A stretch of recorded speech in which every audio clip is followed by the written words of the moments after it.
Hi, I'm Mr. Rattan, and in this video I'll be showing you how to make a 3D model building using card and tools that should be available around your house.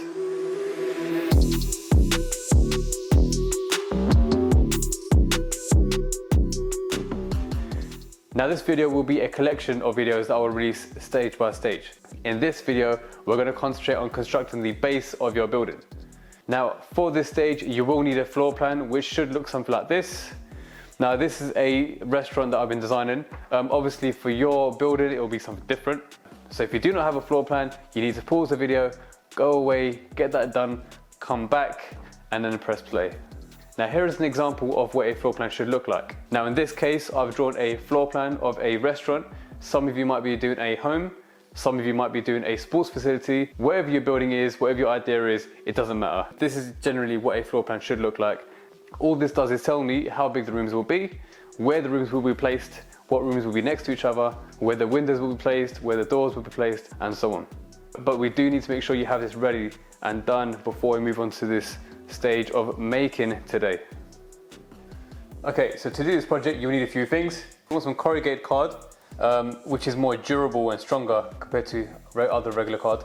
And the reason why we're using this is because you want something that's quite sturdy and easy to work with, that isn't too flimsy or bendy. You will also need a thinner card eventually later on, not for this session today, but next week if you can get some of these prepared, or for next lesson, just get some thin card, maybe from like a cereal box or something. So save this for next session, but for today you will need corrugated card, something you might find from a shoebox or a Amazon delivery box maybe, even pizza boxes if that's your thing. The tools that you'll be needing today will be a craft knife, a pencil. In my case I've got 2 pencils. You might need a pen, I always have a pen handy just in case. You'll need scissors and a ruler. Now I'm a little bit extra, I've got 2 types of rulers. I've got a steel ruler and a plastic ruler.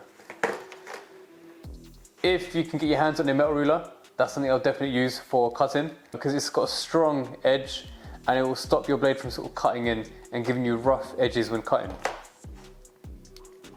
Now if you are using a craft knife, please be very, very careful. If you have some adult supervision, that'll be brilliant. Now they are very, very sharp. They're not toys and they should be treated with respect. This little switch here, the button, it's like a little slider, goes up and down. And to lock your blade in place, to stop it from moving in, all you've got to do is pull this little switch down like that, and that should be locked and safe and secure so you can't move it around. Please don't be silly and do something like this.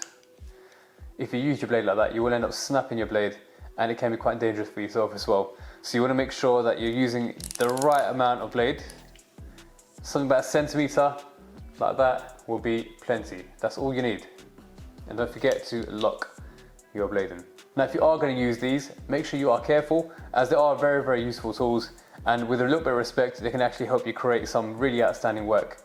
So please be responsible when using these tools. Now all I need to do is start to measure the actual perimeter of the building, the external walls, and I want to start with this longest one here. Now when you're measuring and when you're drawing your measurements onto the card, what you can do is use your creases to help you out, okay? Now these creases are at a perfect 90-degree angle, which will be very, very useful to make sure that your building is nice and straight.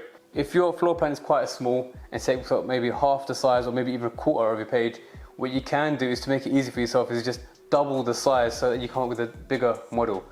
So for example, if you have a 10 centimeter wall, make it 20, just so that for the sake of your model being bigger. So I'm going to start off with this wall over here first. And you're going to use centimeters or millimeters, yeah, to measure. So that is 20.3 centimeters. In millimeters, that will be 203. There we go. Just leave a mark like that. Something simple. And then measure your other side, which is 14.1.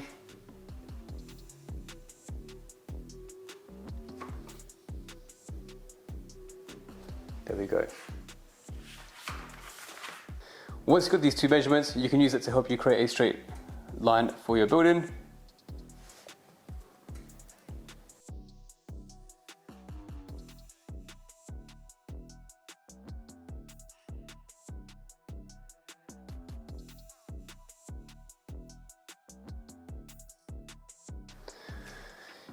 So now here, all you can see is what I've done is I've just made the outside perimeter of the building onto here using the ruler to measure my walls and directly draw them onto my card.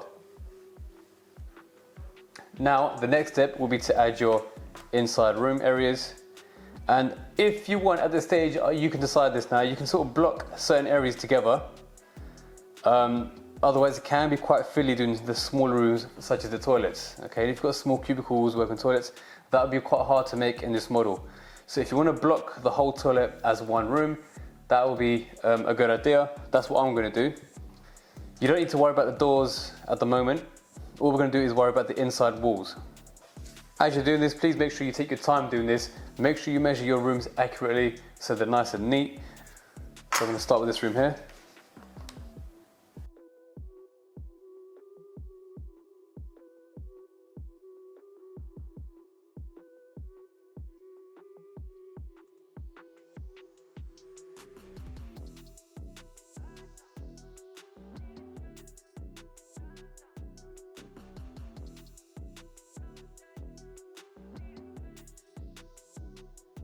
Now once you're done with all this, what you can do is you can start to label what your rooms will be.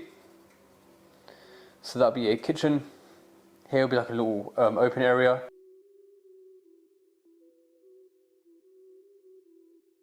Cleaner's closet. This is just a little corridor for me to walk around. And these little bits here, I'm going to leave them open because that's going to be like an open space. Although I have labelled it on my floor plan, you can see there's no actual physical wall there. It's just going to be open. You walk into a waiting area, and there's your eating area. Again, this is a restaurant that I'm doing, but your building might be slightly different. So you could be working on a sports facility, or you might be working on a house. But the whole principle is still the same. I'm still going to do the outside walls first, then start working on the inside walls. Okay, so now we're done with this stage. So what we're going to do is, I'm going to get rid of this floor plan because I don't need this anymore for now. And then what we're going to start to do is we're going to cut out this area, okay? Now to do that, you can either use scissors or you can use a craft knife. Now like I mentioned before, if you are using a craft knife, please be very, very careful using this, as they are very, very sharp. Same with these scissors, they can be quite sharp as well. Little disclaimer, if you are going to cut using a craft knife, make sure the surface underneath is fine to cut on, okay? Now this will go directly through your card, so it could damage your surface underneath. So what I'm going to do is I'm going to get some more scrap card and just place this underneath, and that should be enough, okay? If you want to double layer it, fine, get another bit of card. You can put that underneath as well again. Ideally what you'd want to use is a cutting mat. You might not have one at home, so just like you guys, I'm going to use some scrap card underneath. Like I mentioned before, you can double layer this to make sure that you lessen the chances of damaging the surface underneath, because the last thing you want to do is get in trouble. So if you are going to use a craft knife, you need to make sure you use a strong ruler to cut against. I'm going to try to keep my fingers out the way, and I'm going to take my time with this.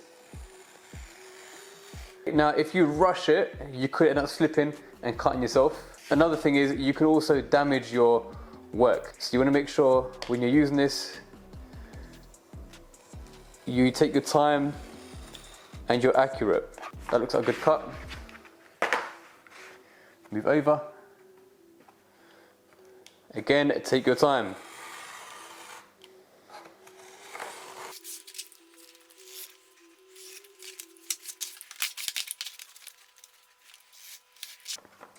And there you go.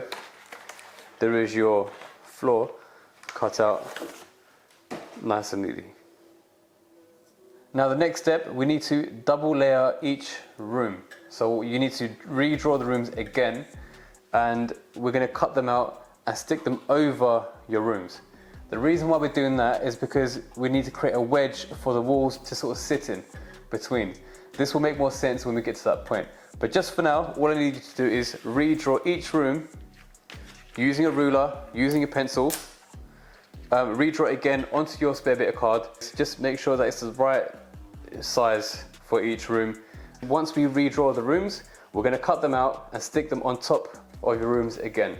Now, this process might seem a little bit long and a bit pointless, but it will make complete sense later on and you'll understand why we're doing this, okay? So I'm going to use a straight edge again to help me out. I'm going to measure each section and make sure they're accurately drawn, ready to cut. Now here you can see I've already drawn my first room. I'm just going to label the room so I know what room is what when I cut it out.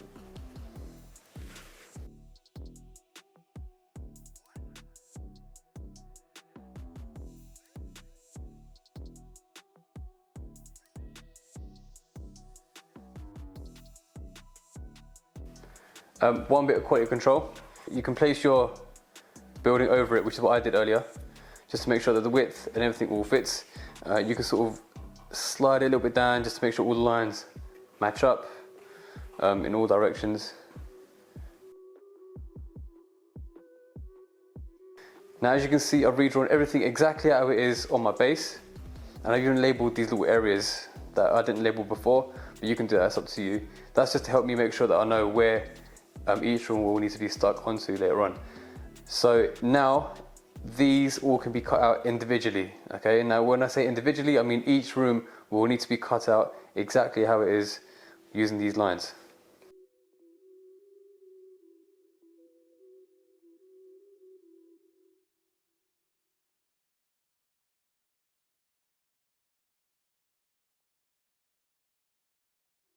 Okay, now you can see I've cut everything out into individual pieces.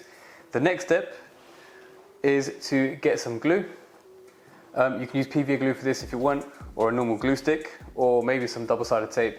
It's up to you, but I'm going to use glue stick.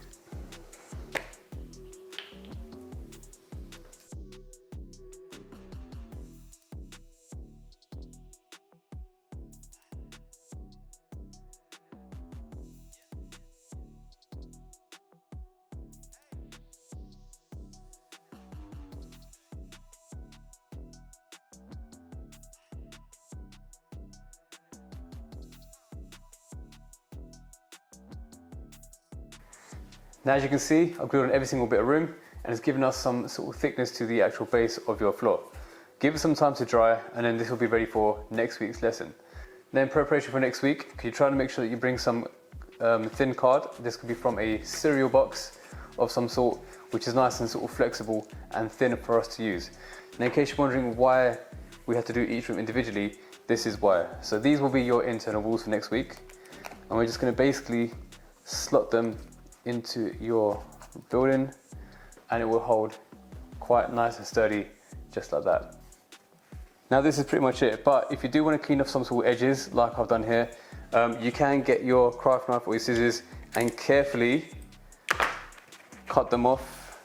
So you can see here I haven't really cut a very straight line, so what I'm going to do is I'm going to get my blade and carefully cut a few times just to get that straight edge. And that is enough for today's lesson. Next week, we're going to carry on by attaching your external walls on and your internal walls. So if you do have any more of this thick card, keep that with you as well. If you have any of this thin card about line for next week, make sure you save this and stack those up. And I will see you next lesson.